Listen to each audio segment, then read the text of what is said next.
শীত আসলে অনেকে হাঁসের মাংস খেতে পছন্দ করেন, তবে সঠিক নিয়ম মেনে রান্নাটা করতে না পারলে অনেকের ক্ষেত্রে দেখা যায় রান্নার পরও একটা গন্ধ থেকে যায়, তখন খেতে আর ভালো লাগে না। আমি চেষ্টা করেছি আজকের ভিডিওতে পুরো টিপস সহকারে হাঁসের মাংসের রেসিপিটা শেয়ার করার। আশা করছি ভিডিওটা আপনাদের উপকারে আসবে। বাই দ্য ওয়ে, আমি জেসমিন ডেইলি কুকিং ডিশে আপনাদের আরও একবার স্বাগত জানাই। শুরুতে এখানে 1 কেজি হাঁসের মাংস কেটে দিয়ে পরিষ্কার করে নিয়েছি। উপরে যে বড় লোমগুলো থাকে সেগুলো ফেলে চুলার উপরে একটু জ্বলসে নিলে ছোটো ছোটো লোমগুলো পুড়ে যায়। আর ভেতরে যে ছোট ছোট আরও লোম থাকে সেগুলো শুকনো চালের গুঁড়া দিয়ে ঘষে নিলে দ্রুত পরিষ্কার হয়ে যায়। আমি এখন 1 টেবিল চামচ ভিনেগার আর 1 চামচ লবণ দিয়ে হাঁসের মাংসটা ভালো করে মেখে নেব।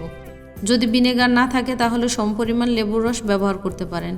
লেবুর রস বা ভিনেগার দিলে হাঁসের যে এক্সট্রা গন্ধ থাকে ওটা একেবারে চলে যায়। আমি 20 মিনিট ঢেকে রেখে দেব। এরপর নর্মাল পানি দিয়ে খুব সুন্দর করে ধুয়ে নিব। এই চ্যানেলে নতুন হয়ে থাকলে চ্যানেলটি অবশ্যই সাবস্ক্রাইব করবেন আর পাশে থাকা বেল বাটনটি প্রেস করে রাখবেন আমার পরবর্তী ভিডিও নোটিফিকেশন সবার আগে পাওয়ার জন্য। আর যদি অলরেডি সাবস্ক্রাইব করে থাকেন তাহলে অসংখ্য ধন্যবাদ আপনাকে।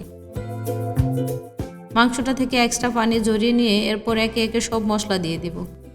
প্রথমে দিয়ে দিচ্ছি 1.5 চামচ রসুন বাটা, 1.5 চামচ আদা বাটা। হাঁসের মাংসের সাথে আদা এবং রসুনের পরিমাণটা সমান যাবে।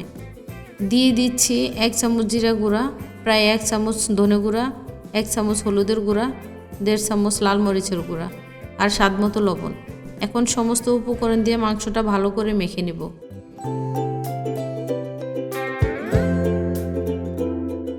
মাংসটা মেখে নেওয়ার পর এখন এখানে দিয়ে দিব আস্ত মশলা। দিয়ে দিচ্ছি মাঝারি 3 টুকরা দারচিনি, 4-5টা লবঙ্গ, 6টা এলাচ, 8-10টা গোলমরিচ আর 3টা তেজপাতা। এখন সব কিছু আবারও ভালো করে মেখে রেখে দিব 1 ঘন্টার জন্য।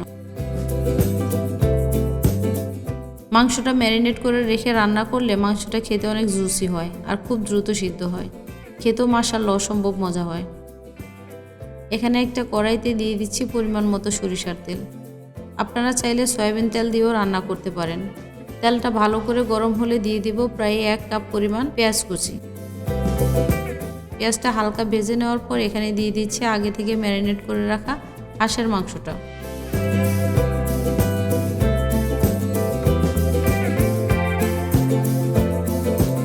এখন মাংসটা নেড়ে কিছুক্ষণের জন্য ঢেকে দেব আর মাঝে মাঝে ঢাকনা তুলে নেড়ে দিতে হবে।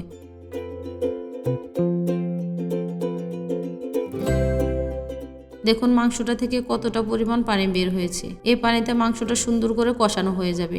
এ পর্যায়ে আমি চুলার পাওয়ারটা মিডিয়াম টু লোতে রাখবো, এতে করে মাংসটা খুব সুন্দর সিদ্ধ হবে। মাংসটা কষানো হয়ে গেলে এ পর্যায়ে আমি প্রায় 4 কাপ ফুটন্ত গরম পানি দিয়ে দিব। হাঁসটা একটু বয়স্ক হওয়ার কারণে পানির পরিমাণটা একটু বেশি লেগেছে, তবে সব হাঁস রান্নায় সেম পরিমাণ পানির দরকার হয় না। এ পর্যায়ে বলক আসার পর লো হিটে রান্না করতে হবে, তা না হলে পানি দ্রুত শুকিয়ে যাবে আর মাংসটা সিদ্ধ হবে না।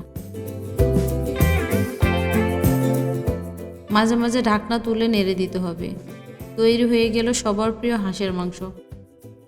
কালারটা দেখে বুঝতে পারছেন কতটা সুন্দর হয়েছে, খেতেও ভীষণ মজা হয়েছিল। আপনাদের সাথে আবার দেখা হচ্ছে নতুন কোনো রেসিপি নিয়ে। ততক্ষণ পর্যন্ত সবাই ভালো থাকবেন, সুস্থ থাকবেন। আল্লাহ হাফেজ।